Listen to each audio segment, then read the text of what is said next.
Di Jati ini kejadiannya cepat sekali, mungkin banyak masyarakat yang belum waspada juga ya, dan mungkin persiapan juga belum sempat dilakukan ini. Ya betul sekali, dan ini fase erupsi memang yang terjadi tadi malam begitu cepat, kurang dari 1 jam saudara, sejak status Gunung Kelut ini dinaikkan dari siaga menjadi awas. Dan hingga dini hari tadi belum diketahui apakah seluruh warga telah berhasil evakuasi meninggalkan daerah bahaya. Tidak hanya warga lereng Gunung Kelut yang dievakuasi menuju kawasan yang dinilai aman dari bahaya letusan. Sejumlah petugas pos pengamatan Gunung Kelut yang selama ini bertugas di dekat puncak Kelut terpaksa meninggalkan pos untuk menghindari bahaya letusan menuju kota Kediri. Salah satu petugas pos pengamatan menyatakan ia dan rekan-rekannya tidak menyangka letusan Gunung Kelut ini akan terjadi begitu cepat dan hebat. Bahkan tersiar kabar suara letusan terdengar hingga Yogyakarta. Mengungsikan penduduk, mudah-mudahan semuanya sudah bisa terevakuasi.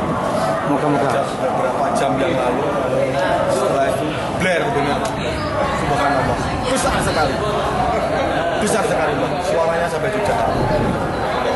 Pak, kondisi terakhir di sana seperti apa, Pak? Saya tidak tahu. Halo. Saya tidak tahu.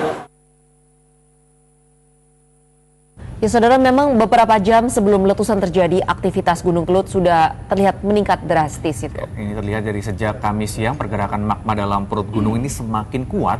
Bahkan gunung sempat mengalami gempa selama 6 jam terus-menerus. 4 hari sejak Gunung Kelut menyatakan dalam status siaga 10 Februari lalu, aktivitas vulkanik gunung ini terus menunjukkan peningkatan. Aktivitas pergerakan magma dalam perut gunung itu kian bertambah lepas tengah hari Kamis kemarin. Gempa tremor mulai terpantau sejak jam 12 siang. Gempa tersebut berlanjut dan bahkan terjadi terus-menerus selama 6 jam.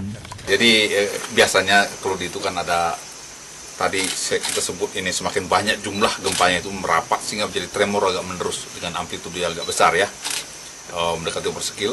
Nah itu baru terjadi letusan itu ya. Nah itu kita tunggu itu dulu, baru kita nanti naik statusnya. Gitu. Perkiraan itu akhirnya terbukti.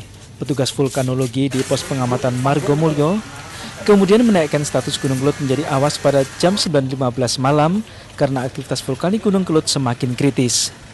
Hingga jelang letusan Kamis malam, tingkat kegempaan terjadi kian rapat dan kuat.